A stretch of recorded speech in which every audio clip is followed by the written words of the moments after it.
I want Tottenham to win. That's where I'm nailing my colours to the mast. But it doesn't excuse them under any shape or form for the stinker of a domestic season they've had. It's a dreadful season for Man United, but they made a change in the middle of it, and this guy seems to be happy to make it worse. And all of us are going to subscribe to the view, well, he's doing it. Take one step back, two steps forward. Christ on a bike. It's a silly, silly argument. Do you think he has put his resignation Well, if he has, they should let him go. Come on, Daniel. Yeah. Do it for Simon. Come on, Spurs. Pack it in, Jim.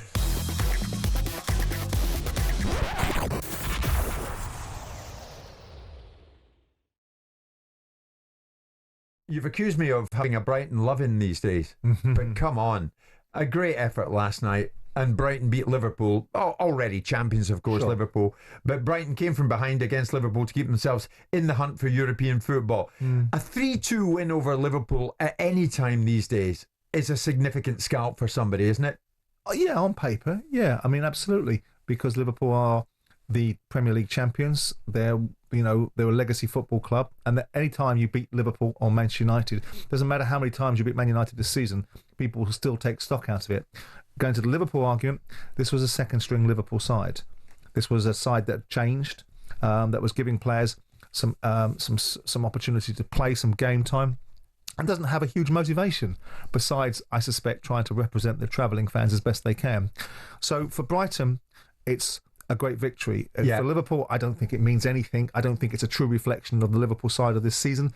I don't think Brighton would beat Liverpool when Liverpool were on their game.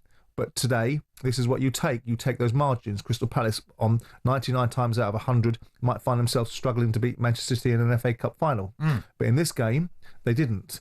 And in this game, Brighton overcame Liverpool at a time when it means absolutely nothing to Liverpool. Yeah. It still means a fair bit to Brighton, though, because these were 3 valuable points. Every home game means something, doesn't it? Well, as well as a race for Champions League football, Brighton, Brentford and Bournemouth are the ones who are going for an 8th place finish. So it could be significant in the longer run for that. But here's the thing, Simon. Let's hear from Fabian Hürzeler, because after a £200 million summer spend, will his debut season fall flat if he doesn't achieve what his predecessor, Roberto De Zerbi, could? And that was Europe. This was Hürzeler post-match on that scalp of Liverpool. Still not done yet, so we still have one game to play, and I always try to trust the process. So we faced a lot of adversity, we faced a lot of challenges, but we always stick to our principles. We always show togetherness. We try to show our style of play on the pitch, no matter how big the circumstances were, and that's something against Tottenham, and try to be ready for that. I know he gets fed up with us talking about his age. 32 he is. Sure. Yeah. 32. Would you have taken a punt like Tony and Paul did on a young fella like that? Where was he? St. Pauli in Germany. I took a punt at 32 of buying a football club, 31 actually. So you're all relative, aren't you? True. He's I've spoken to Paul Barber about him at length, and they were massively impressed. And I have to suggest that when they make appointments, they very rarely get it wrong. Yeah. They very rarely buy bad players. They very rarely get things wrong under Tony Bloom's regime, certainly in the last half a decade. So I would suggest that they probably know a little bit more than we do about it. The fact that Brighton finished 11 last year and they're going to finish 8th this season. So it's not quite the same inheritance. The momentum that was with Brighton when De Zerbi took over was forward-thinking. And okay, ultimately, when he departed, I thought that he was poisonous towards the ownership. I thought he was disrespectful. That's strong. Well, I do. I think he was poisonous. But I think he was disrespectful. I think it's like your favourite uncles having a fight, wasn't it? The Brighton fans had a real challenge. They liked De Zerbi, but they certainly weren't going to go against Tony Bloom. And for him to have said the things that he said at the time, to me, is a reflection of his attitude and outlook, De Zerbi, which I think is poisonous at times inside football clubs because it creates division. There's no need for it. You lost a game, and ultimately you don't go out and criticise what you haven't got. You praise the things that you've got and you move on with it. So I think that he was a poison that was going to spread, and they were right to let him go or find a way for him to have gone. Okay. Now, this guy comes in, he's 31, 32 years of age. From what I understand, he is absolutely entrenched in the philosophy of football and wanting to improve. Yeah. The lessons that he will learn from his first experience in the Premier League. They brought in 9 players. They spent 210 million quid.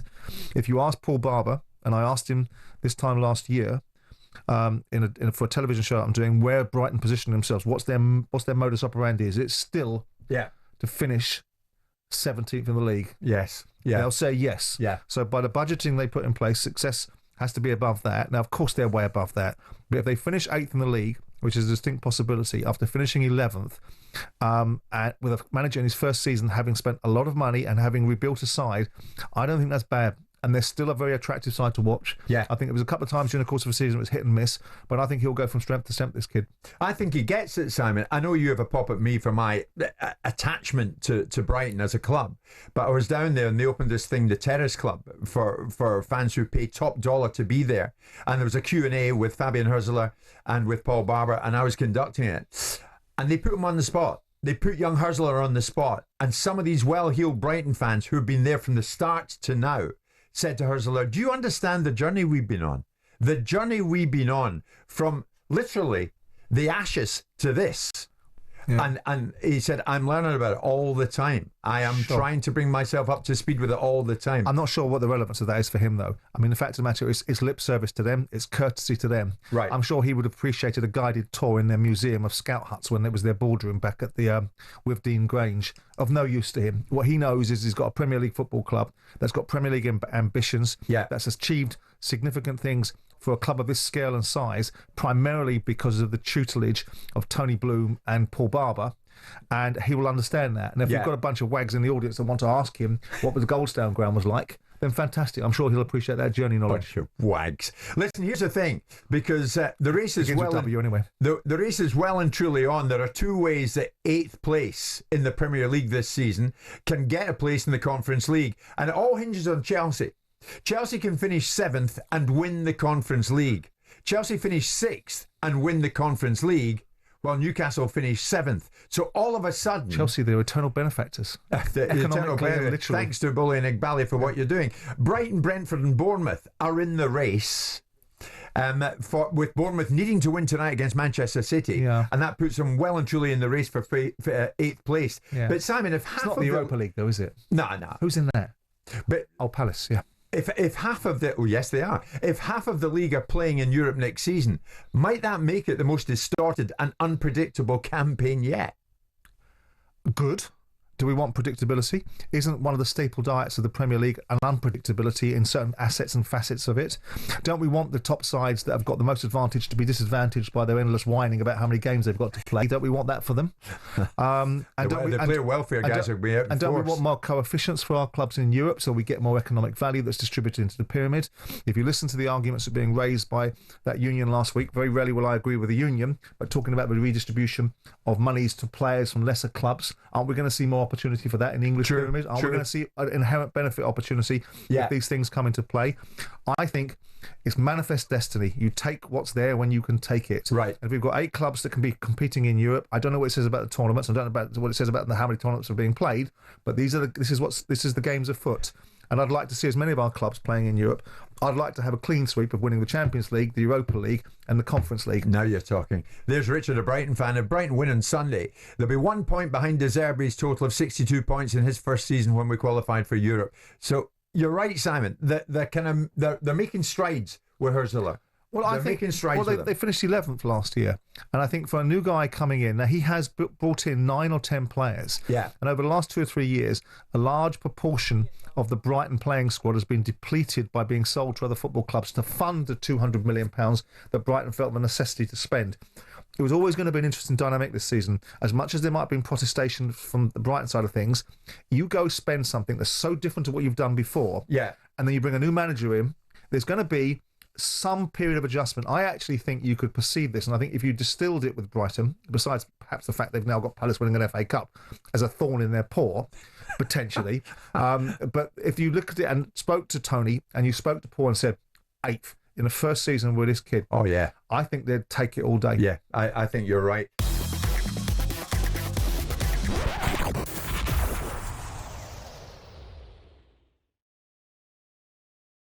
Tomorrow night, it is the big one. if you're a Tottenham fan, if you're a Manchester United fan, and let's face it, you could do with a big one because your fare this season in the Premier League has been pretty darned mediocre, to say the least. 16th and 17th, oh yeah, and it's your European final with the prize a Champions League place. You can hardly believe it. Alex Crook is out there for us, my colleague here at talkSPORT, our chief football correspondent, as the fans start pouring in to this town of Bilbao in Spain, where it's going to all happen. It's all going to go down tomorrow night between Tottenham and Manchester United. To Alex, hi to you again, mate. Tell me about the preparations that these two have been making. I mean, both lost at the weekend back here in the Premier League. Nothing new there. So what kind of preparation have they been making going into this one?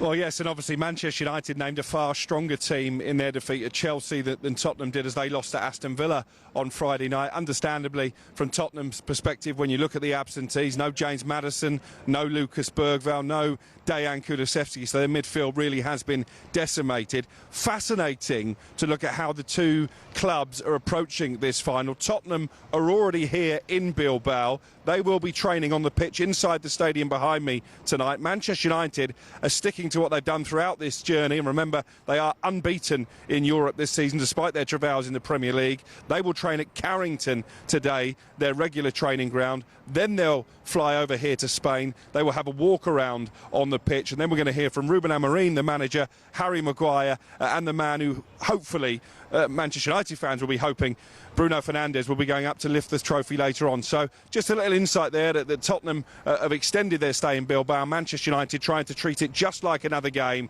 They will be flying in today and not training on the pitch tonight. Alex, in a season which, as I said, domestically has been mediocre to say the least, what would lifting a European trophy mean for the fans of Tottenham, for the fans of Manchester United? What are you hearing out there? Well, speaking to Tottenham fans in a cafe bar last night, it would mean the world to them. They haven't won a European title in 41 years. They haven't lifted silverware of any kind since their League Cup victory back in 2008. I think for Spurs fans, winning this trophy is more important than even the Champions League place and the riches that come with it. In terms of Manchester United fans, I think the Champions League place is just as important as the trophy. But let's ask one of them. Hussein is here with me. He's made the trip from Gloucester to Bilbao. And Hussein, just step in if you can. You've not missed Manchester United playing in a final since 1991. What does this mean to you? Absolutely. Another historic night, hopefully, tomorrow night. And, you talked about being unbeaten. A lot of our previous European runs in 2008 in Moscow, which I was there in 99. And this year we've been unbeaten. So yes, it's we're here to come to take the trophy, but most importantly, like you said, we're here to build on this and hopefully take it into a new era for Manchester United. A win tomorrow takes us into the Champions League, and hopefully build on that, add a few more players, and let's put the Premier League misery behind us. And we're here in thousands once again. Our away support is the best in Europe. So we're here to take this trophy and build on it. Like you said, Tottenham are here more of winning a trophy. They've not won a trophy before I was even born. So there you go. Not quite. Yeah, you mentioned the treble in 99 and Moscow in 2008. John Terry and Nicolas Anelka missing penalties. Jose Mourinho won this trophy when he was Manchester United manager. Yeah. But given it's been such a terrible season in the Premier League, will that take the gloss off it just a little bit, even if United win tomorrow? Well, I think so, yes, because I still think the league table it doesn't sound right. We've got some great players there. We've got Amorim, who we love and trust. So I think we should the Tottenham being 16th, United being 15th, or whatever it is. I think it doesn't sound right. I've never seen Manchester United in this position in the league, but it's been a great run in Europe, and like I said, a win in Europe, get into the Champions League, win a trophy, and take it from there, build onto that, and hopefully I think a trophy tomorrow night can start a new era for Manchester United. There you go, Jim. A new era for Manchester United could begin here in Bilbao tomorrow. Tottenham fans thinking exactly the same. It's going to be massive. We can't wait. It's live, of course, on talkSPORT. Great job, Alex. Thank you very much indeed. Alex there with his new best friend, who I think is even more travelled than Ali McCoy's, which is saying something. Simon, what will the trophy signify for the winner tomorrow night? A springboard or nothing more than a sticking plaster? difficult to say, isn't it? I mean, you've got a battle of two managers that have said a lot of strange things this season, that you find yourself wanting both managers to be successful for different reasons, because Ruben Amorim coming into Man United and picking up the slack against a backdrop of most people in the media thinking that Ten Hag had run his course and he had said ridiculous things. So people were looking for a new Man United manager to come in. My personal like of Ange Postecoglou, my affection for Daniel Levy, and my desire for a London Football Club to win something creates a different dynamic in me. It's an interesting one because I wonder how the two sets of supporters view the loss to a rival English club as something that can be more acceptable or less acceptable than losing a European competition to a European Yes, counterpart. exactly. That comes into play as well. Well, Tottenham had that experience before against Liverpool, didn't they? Absolutely. Yeah. Absolutely. I mean, I think it's a fascinating final. I do. I think that both teams have proven something in Europe that they seem to have evaded them for whatever reason, whether it's because they prioritised or whether it's simply because the domestic league has been far more difficult than anticipated.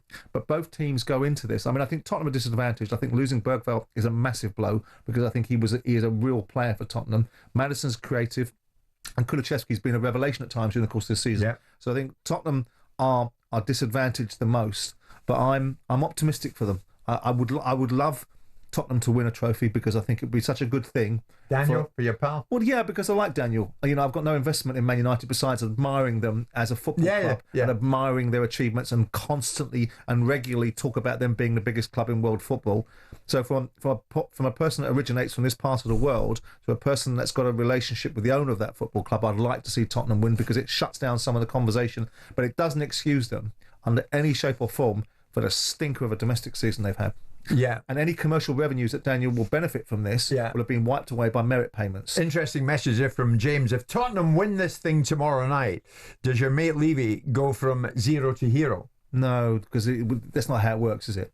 Because the die is cast.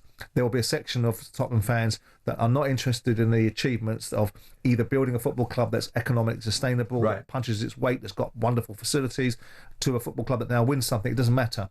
So you can't, doesn't matter. You can't play to that gallery. 0 to 0. But Daniel shouldn't play to that gallery. Daniel should do what he wants to do to the best outcomes that he thinks he can achieve for the football club, and ignore the dissenting voices because he'll never please them. I want to ask you this. If Postecoglou follows through with his second season trophy promise, I always win a trophy in my second season. Remember that? I hope he does. Could this be football's biggest metaphorical middle finger yet?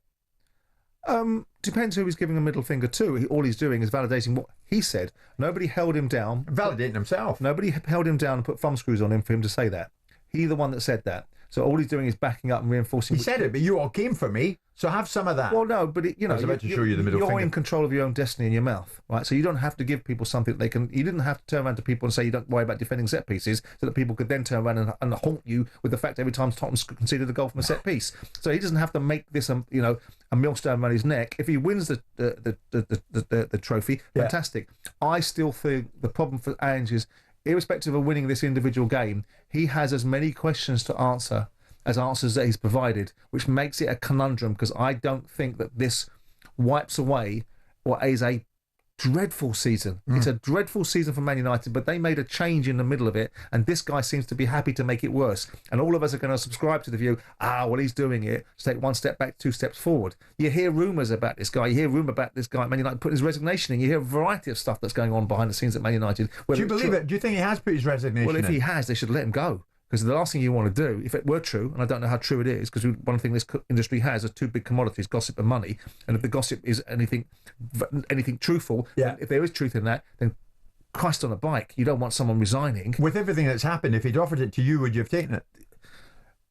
I'm not sure that I would have been happy not to have taken it, because the last thing you want to do in my professional experience in any walk of life is convince somebody to do something they should be bleeding already doing in the first place, which is have the gumption to do the job they were brought in. Yeah. But it might also tell you how much of a mess Man United is if that rumour were true. Okay. I want Tottenham to win. That's where I'm nailing my colours to the mast. Come on, Daniel. Do it for Simon. Come on, Spurs. Come on, Spurs. United have had loads of success. They've had loads of success. United. Yeah, wouldn't it be nice to have a season where teams that have not won anything for significant periods of time, like Newcastle, like Palace, ever, Newcastle for, since Moses was in short shorts, and now you've got Tottenham that haven't won anything for years. That would be a good season.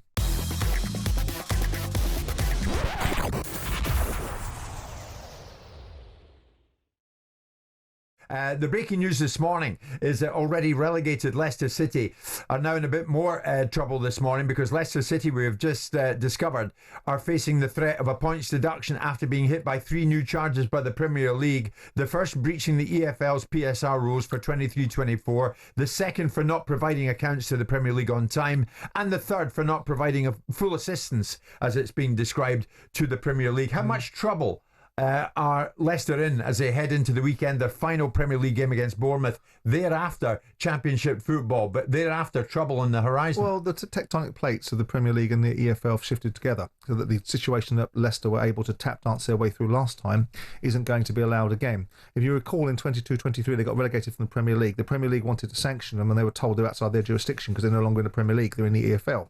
And because they didn't join the EFL until May, the EFL's guidance was you have to give us projections for your accounts for the following year by a certain date. So Leicester's argument was we weren't in the EFL, so we didn't have to give you any projections for the EFL season 23-24. And the reasons why they didn't want to give them projections for 23-24 is because they knew they were going to breach PSR and the Championship. And the Championship would have told them to sell players to meet their obligations, and they didn't want to do that. So they tap danced their way through that situation. So they were in a Bermuda Triangle of getting relegated in 22-23, can't get caught by the Premier League, and then ultimately not being under the inherent guidance of the Championship or the EFL in 23-24, because when they landed into the Championship, the deadlines had already been set for the information that the EFL demanded of them, which Leicester refused to give. Right. So Nick DeMarco tap dances his way around that. Now, of course, the Premier League will have looked at that and said, well, that can't be right. That's not what we're looking to achieve. That can't be the idea that clubs can dance their way through legislation. It's a bit like having a boat where you shoot a hole, 10 holes in a boat, and then you put a finger in each hole to try and stop the other one springing out water, and you still get leakage, or more to the point, you still ship water. So what they did was they said, we're going to change the rules. We're going to say this can't happen again. So now they've gone back and said, 23-24, you got promoted. That means you're in our jurisdiction now. Right. So if you breached our guidelines at the time that you got promoted, which was in time for the jurisdiction, we now are going to put you in our jurisdiction. So you were clever enough to find your way through that one. Now find your way through this one, which means they would have breached, I suspect, PSR for 23-24. They would have tried to run the argument under the old regime that actually we're not in your jurisdiction, we're in the EFL's. That now has gone round full circle. That loop has been closed, it would appear. And now they're going to face the reckoning for the way they tap danced through the last one. And the winners again are the lawyers.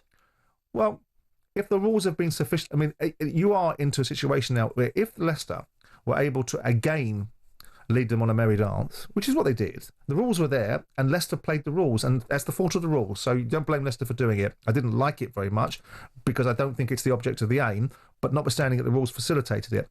But now, if they were to find a way through this again, how foolish, how stupid would the Premier League and the EFL look? Exactly. But over and above all of it, how stupid do they look anyway with PSR? Well, they that's look right. Stupid full stop. And I know you think you've got Chelsea selling a women's team to an effective ownership model that already owns Chelsea for 200 million to get around PSR. This is not what football was conceived for. Let's head out to Bilbao. Of course, scene of tomorrow night's Europa League final between Tottenham and Manchester United. Our chief football correspondent Alex Crook is out there waiting to speak to us. Alex, good morning. Europa League final matters apart, you'll be hearing back here this news on Leicester, and I know you're across it.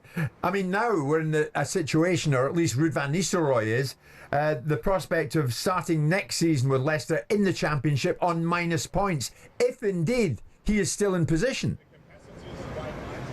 Absolutely, and the fact they were relegated several weeks ago now, and we still don't know whether Ruud van Nistelrooy will be their manager, I think sums up the lack of leadership of the football club. When they were relegated from the Premier League last time around, the owner released a statement within 24 hours. We've not heard from them at all. I think the Jamie Vardy situation with him leaving the football club in a blaze of glory at the weekend has provided a nice distraction and something for the fans to focus on.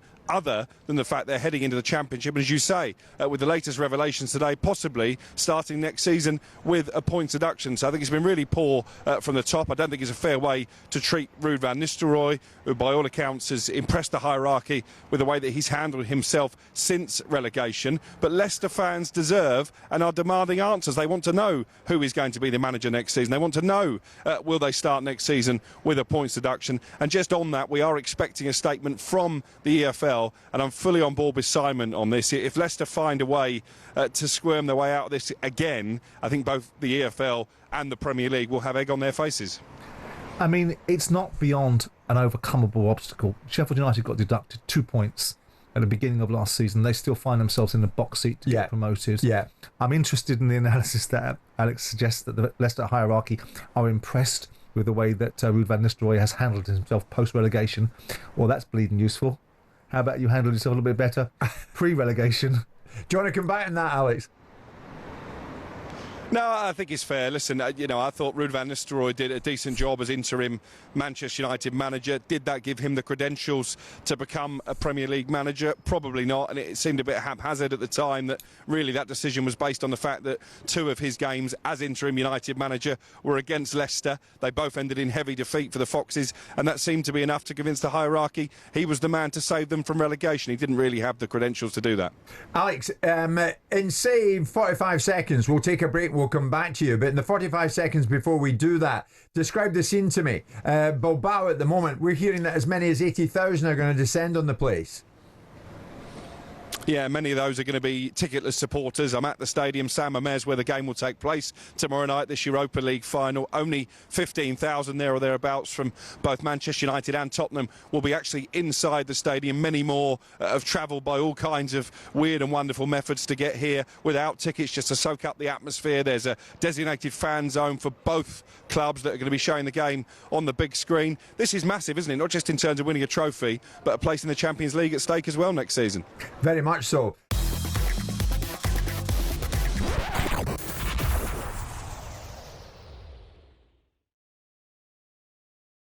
So Jim Ratcliffe, you won't be surprised to hear, is due in Bilbao. Of course, the great and the good from Manchester United will be there, just as Daniel Levy and the great and the good from Tottenham will be there to see the Europa League final tomorrow night. But the same Manchester United co-owner, Jim Ratcliffe, has been criticised for not being present, Simon, at Wembley to watch Manchester United in action against Chelsea in the Women's FA Cup final for the second consecutive year.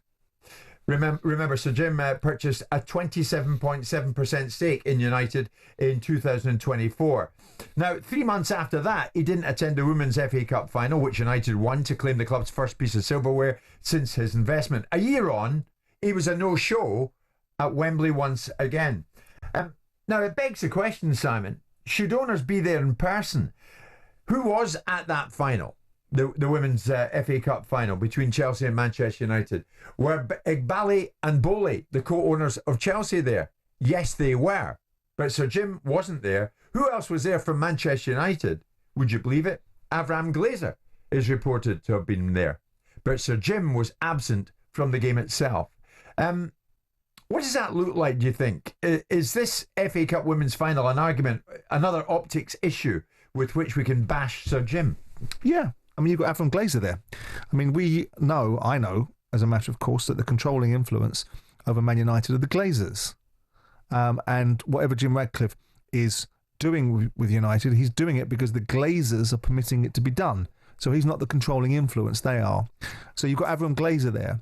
So why is it whatever you haven't got is the reason why someone would criticise it? He makes observations as a fact. I mean, it's not surprising the bleeding Chelsea ownership's there. They've just pulled that Houdini trick of valuing the women's football team at 200 million quid to overcome PSR. It'd be slightly strange if they attached no value to their women's football team, whereas Ratcliffe is suggesting that the priority at this moment in time is the revenue-generating side of Man United, which is the men's team, which generates, out of the 650 million that Man United generate, 640 is generated by the men's team. So the women's team generates 10 million quid. Maybe he doesn't like women's football. Maybe he finds it a bit boring like I do.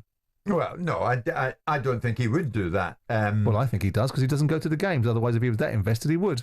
Well, he hasn't exactly. What I would say is it doesn't appear to be that keen on it. It doesn't appear to be that interested in it. And he hasn't covered himself in glory, it's fair to say. It was reported earlier this year that he asked the former club captain, Katie Zellum, what she did when she gave him a tour of the side's facilities. And she said, I used to be the captain of the women's team. Right. I mean, you laugh, but should we be laughing at that, Simon? Is that acceptable? If you think it's funny, yeah. I mean, it depends what standards you want to judge it by. I mean, I've listened to the absolute drivel from people that are empowered or seem to think they're empowered to say these sort of things, which is commercial deals should be distributed equally between the men and women. Why? You don't generate any revenue, and when you do, you should have all of it. And when you get to the level of men's football, and you should be encouraged and developed, and you should have as many women investors into women's sport as you possibly can. Stop trying to advocate for the women's England manager to be the manager of the England men's team, or Emma Hayes to be given an opportunity, and focus on your own game. Stop focus on straw man arguments and build women's football up, and stop using the argument about what men's football does as a mechanism to defer from what your sport needs to do, which is get more traction from people like the broadcasters who sit there virtue signaling their way through things without actually paying for anything. We're all told how important women's football is, and I do believe that women's football is a next commercial opportunity waiting to pop. Not at 200 million quid that Chelsea have put on it. I've sat in rooms with significant investors around the business of sport telling me that the best way for women's football to develop is for it to be deconstructed from the ownership models that currently exist and to have standalone ownership away from the parent club. And then the investment opportunity into it will help it grow. So I'm not against the growth of women's football. I'm against the silly arguments that pit sexes against one another and pit the idea of the fact that Avon Grazer's there and Jim Ratcliffe is not. Well, if you were the owner of, and you were still the owner of Crystal Palace, say you were the owner of the Crystal Palace women's team as well, and they made the FA Cup final, would you have been there? Possibly. It wouldn't alter my position on my stance on women's football, which I get tired of the argument, that the argument is pitted against men specifically, because ultimately it's an easy target, as it is for young boys at school. They've all got to apologise for what they didn't do to young girls years ago when the society that we live in makes young boys incredibly disadvantaged. But so I'm in that bringing in the revenue argument here about what the men's team I bring it in because the argument is constantly thrown back into men's football about what it should and shouldn't do, and how much it has a responsibility, and how important women's football is, and how when I hear ridiculous people like Karen Carney coming out with ridiculous arguments, and they get away with it because if anybody says anything about it, you're a misogynist or you're a sexist. No, I'm not. I'm dealing in facts. Your game should be able to develop. It should be encouraged and it should be enhanced, and it shouldn't be ridiculed and parodied. That's what she's trying to do. No, but not making silly arguments. She's playing a part in the development of the women's game. It's a silly argument. It's a silly argument. If you generate revenue, if £650 million is what the club turns over, and £640 million of it goes to the men's team as a result of their generation, have your argument with the broadcasters. Have your argument with the fans that don't attend stadiums. Apparently the Chelsea women's team is worth £200 million. But we all know that the ridiculous argument has been put there, which is the reasons why the Chelsea ownership is sat in situ watching this game, is because they've concocted some ridiculous idea that the football team is worth 200 million quid, and for one reason and one reason only, because they wanted to find a way to overcome PSR. Now, if that's the way you want it to be utilised, then fantastic. What that does is potentially kill the idea that women's football needs investment. It needs investment in facilities, it needs investment in its domestic leagues, and one of the brightest things they did was to get away from the FA and decide they're going to do the Women's Super League and their own Premier League by negotiating it themselves. Fair play, absolutely right, because that's what the Premier League had to do in the first place. Get out from underneath governance and create its own omelette by breaking eggs. So, I mean, I think it was just some time ago, quite recently, last month, Sir Jim said one or two things about the women's team and felt that the criticism he had from that was unfair. But I'm beginning to think you'd be a mirror image of what he said. What I said at the beginning was my main focus on the men's team, because that, at the end of the day, is what moves the needle at Manchester United. Exactly. The women's team is much smaller than the men's team. Have you heard the expression, all boats rise in a high tide? Do you think Manchester United is going to get bigger and better? Because what happens is that if you create the wealth factor inside the primary brand, which is the Man United men's team, it can redistribute more wealth and more investment back into the women's team, and that boat can rise in that tide. Yeah, but then again, Sir Jim went on to say, and this is probably where you'll disagree, but the women's team wear the Manchester United brand, the Manchester United logo. So in that sense, they're every bit as important as the men's team. You would say no than that. Well, I think that's him playing to a gallery, because they're not. They have value in playing for Man United, and they should be respected for that value. But clearly, one of the key factors of driving a football club forward is the economic returns it can get for the reinvestment back into the benefit of that football club. Now, should there be more investment? Could the argument be that they need more infrastructure and more investment? No, I don't dispute that argument. That's down to the priority of the football club, and every football club has a right to its own priority. And should they be encouraged and developed? We're seeing Everton, for whatever reason, I don't know what the reason is, whether it's because they can't use the land for anything else, or whether they want to build a case for PSR in the future, or whether they believe in women's football, full stop, are allowing the women's team to now inhabit Goodison Park. I don't know whether that's a step in the right direction. I don't know what the state of play is, but what I do know is that women's football doesn't get the attendances that the so-called interest that the nation has in it inside its football stadiums. It does every now and again, but not very often as a regular domestic basis. You see, I think Bowley and Igbali stole a march in Ratcliffe by being there. Chelsea women's coach Sonia Bombasta. It was important to see all the people from the ownership here today. Good for her. But even more important to feel that they were really supporting the team. Well, so would you be if you'd done a circular transaction of saying that your business is worth 200 million quid. I would expect them to be there. And the fact of the matter is, it's down the road from them, isn't it? I mean, you know, the Chelsea didn't have far to travel, did they? I don't know what Bowley's priority is. There were 70,000 at Wembley. Fantastic. And I think that's a great reflection of the women's game for trophy marquee events. And Sir Jim was at Stamford Bridge on Friday night to watch the men's team. Lose again. But Avram Glazer was there. Again, I make the point. Who is the controlling influence of Man United? Who owns the majority of the shares? Who are not turning up to Manchester United men's games? Why aren't we making the argument about why is Avram Glazer turning up for the women? You've got a leading figure. You've got a leading figure. A leading figure at Manchester United. The most leading figure. The one that no one can get an interview with. The no one can get any company with. The one that never goes to many Man United games. There. And it's about Ratcliffe.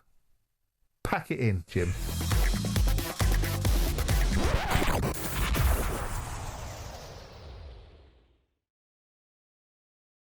Goodness knows what it's going to be like tomorrow, because today's busy enough. Europa League final matters really coming to the fore. The all-English affair, of course, in Bilbao. Tottenham against Manchester United. But there's all sorts of backstories coming in this morning. Very soon, we're going to be hearing from some of those who have made the trip already. Some Spurs fans, some Manchester United fans who have landed in Bilbao, who have got themselves to that particular Spanish city by hook or by crook, by train, plane, automobile. As John Candy would say, somehow you've got yourselves there, but what are you experiencing once you've got yourself there in terms of prices, both at hotels, at hostels, and wherever you may want to lay your head? Many got out there with no intentions of laying their head. They'll go through the night tonight, they'll go to the game and go through the night coming back. 03717 223344. What are you experiencing? Simon, the basic question before we go to the calls: can UEFA really be blamed for profiteering and price rises for fans because demand clearly outstrips supply? We're talking about hotel prices. That's not UEFA's jurisdiction, is it? And flights. That's not UEFA's jurisdiction either. I mean, if anyone's been a victim of surge pricing, if anyone tries to take their kids on holiday during the summer and they see the ultimate profiteering that comes into play, some people would say that means that you have the rest of the year cheap prices, or you can have a median price. But when you see surge pricing, you see the economics of what happens in other industries. There's no surprise here.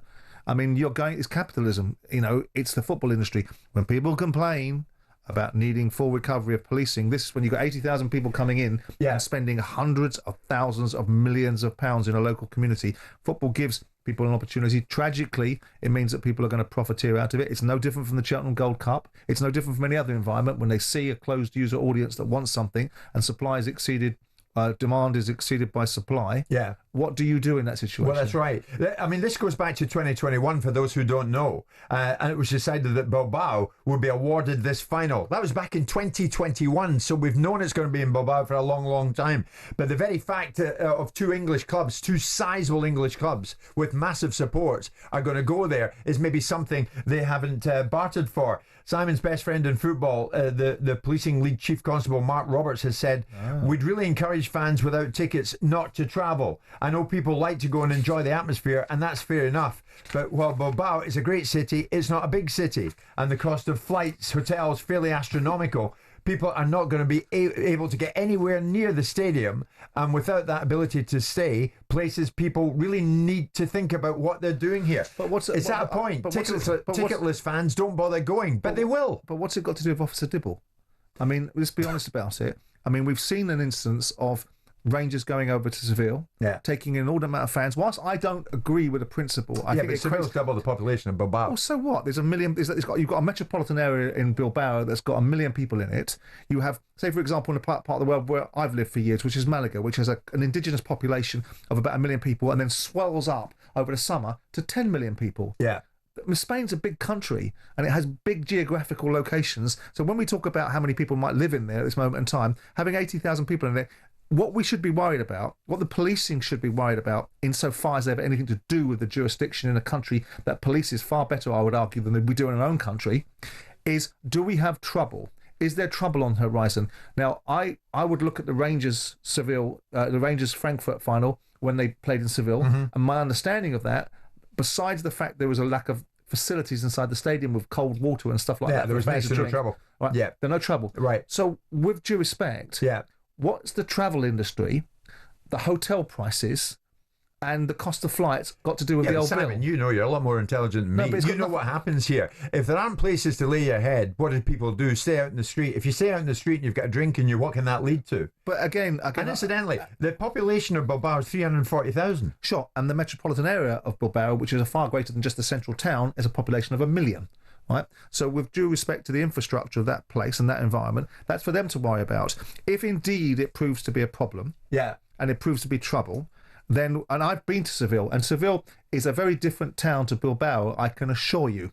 Seville is part of Andalusia. It's got a different attitude and different outlook, different heat category. So with due respect, I'd have been more worried about what's going to happen to the Rangers fans in Seville than I would be about what's going to happen to United Spurs fans. Are you not concerned about ticketless fans descending on Bilbao? We're going to speak to some fans shortly. Are you not worried about that, the numbers of ticketless fans? I don't encourage it. I don't encourage it in terms of the fact that you call these situations into play and you have circumstances that can cause challenges. But you could have that. If you had, so we've got 80,000 fans descending upon Bilbao, allegedly. 20,000, 30,000 can get in stadium. Right? So if there were 20,000 fans descending upon Bilbao, you would still have the potential of 20,000 fans not having tickets, and you could still have that a minority of them wanting to cause aggravation. Right. But we've seen this play out before. So with the greatest respect in the world to the police's involvement, whilst I don't think it should be encouraged, I don't think the arguments they were advancing, if he was saying that we've got evidence sufficient to suggest that there's going to be trouble in these circumstances, that's one thing. But the other thing about it is what hotels cost and what the airlines cost. Well, what's that got to do with the police? Well, what we do know is English police and Basque police are working together on this. And they're out there in unison working together. Well, that's logical, isn't it? Because you've got two English clubs there. Correct. So you take that conventional thinking. But I can tell you something. I can tell you whose jurisdiction will apply. I can tell you whose governance will apply. The Guardia Civil and the Policia Nacional that will look after the English fans, or not, as the case may be, if they step out of line. So because that might get interesting. Because one thing the Spanish police don't do is they don't ask questions. How near is Marbella to Bilbao? You not rent your house out? No. Some of these fans. It's quite some way away. Oh, is it? Honestly. I've got the address. I might read it out shortly. Spurs fans, Manchester United fans descending on Bilbao, but what are you discovering once you get there? And do you have tickets? Mark is a big Tottenham fan. Mark, good morning. Where do we find you? Hi there. Yeah, I'm a Spurs fan. I got a ticket in the second wave of the ballot due to ticketing loyalty points. That's another story, how Tottenham issued the loyalty points. But I've had to unfortunately sell my ticket, which is gut-wrenching, obviously, because I just can't get there, sensibly anyway. The only way I could realistically find a flight was to go to Marrakesh and then from Marrakesh to Bilbao, which is obviously probably a bit far-fetched. Wow, so you sold your ticket, Mark? Yeah, unfortunately. I'm actually going to the ground. I'm going to Spurs ground tomorrow to watch it there on screens that they're providing kindly. Which is a bit of an anticlimax for me, but it's better than nothing. But it's just incredibly disappointing to get a ticket and then not really be able to get there. And I understand you could have booked the tickets a long while ago, but anyone who supports Spurs will understand that I didn't really expect to get there. So. Okay. That's probably my fault. All right, Mark. Enjoy the game anyway when you watch it tomorrow night at the Tottenham Hotspur Stadium. Lee's a big Manchester United fan. Lee, good morning. What's your story? Where do we find you? Good morning. I'm travelling to Alicante today. First day, great show, guys, and well done, Simon, at the weekend. Thank you, mate. Superb result, that. Thank you. Basically, I was going to go on a one-day trip with Manchester United because I'm self-employed. I went to the game, the semi-final. We got back, and United released that it was going to be £900 return flight for a day trip. So I quickly got online, managed to get flights to Alicante return for... I think around £140. Then I've got a car hire for £50, and me and my dad are driving up there. My dad's 76. The last European final we went to was in 1991.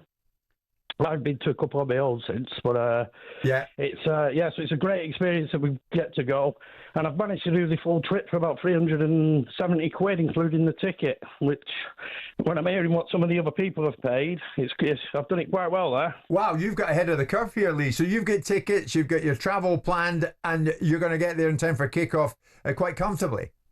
Yeah, but you say comfortably, but it is about 8-hour drive between Alicante Airport and Bilbao. Yeah, we drive an hour and 45 minutes tonight to the first hotel, and then we've got about a 7-hour drive tomorrow into Bilbao. My God, I'm just looking, Lee. Once you get to Alicante, Simon, you'll know this. Yeah, you've got a drive of 800 kilometres. That's right. That's going to take you 8 hours. Yeah. We're doing an hour and 45 minutes tonight, and we've got all day comfortably to get there. It's 9 o'clock kickoff. We should, so it's not the best, but it's you were really short of options because United released that ticket price quite late at night, and it was just scrambling around for tickets. I think the flights we got on were like £500 the following morning when I woke up. So. Good luck, Lee. Go safely. Travel safely, mate. Thanks for the call. Patrick's a big Manchester United fan. We'll squeeze you in. What are you doing, Patrick? Where do we find you? Currently driving to work. I should be on a flight now, Jim, going to Bordeaux. Unfortunately, I booked some flights at half-time during the first leg, thinking, right, we're 3-0 up, we'll go for it.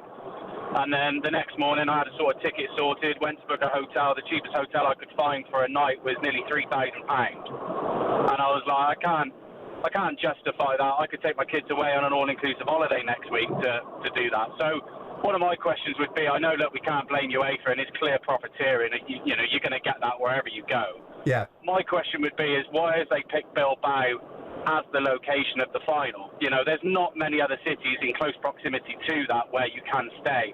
Like if we look somewhere else, like if you looked at Madrid, it might be a bit better. If we looked at other places in France, I thought Bilbao is an odd place. Look, I get it's a great stadium, but at the moment I would question, are they actually looking at these type of scenarios when selecting these stadiums, or have they gone, Bilbao wants it, they're going to pay this, it's a great stadium, we'll stick it there, we don't care how people are going to get there. Yeah, that would be my question. Okay, Patrick, it's a good point. We'll try and put that to UEFA while we're on air this morning. But I mean, if they chose Bilbao back in 2021, Simon, they're not going to take it away from Bilbao, are they? No, and there must be reasons behind it. Yeah. And there must be thought processes behind it. And the challenge is there's that you cannot legislate. I mean, I suppose they can find some mechanism to find an ability to award on the basis that the commercial chambers inside that particular town will not allow the individual establishments to profit from it in the way that they clearly are. Because if you're renting rooms out at £3,000 a time in Bilbao, when you're renting them out at 10 or 15 times the multiple what you're normally charging for. Right. Bilbao was actually meant to be one of the host cities in Euro 2020, but COVID restrictions meant it was taken away from them. And this may be seen as a form of rewarding Bilbao with something else. I mean, I'm sure that they hosted the 82 World Cup, Bilbao. I saw there was games played in Bilbao during the 82 World Cup, so I'm sure it's an established football city that has the means and infrastructure to be able to support. Home of that mad player Goicoechea, if you remember him. Is that right? The butcher of Bilbao. Oh, right.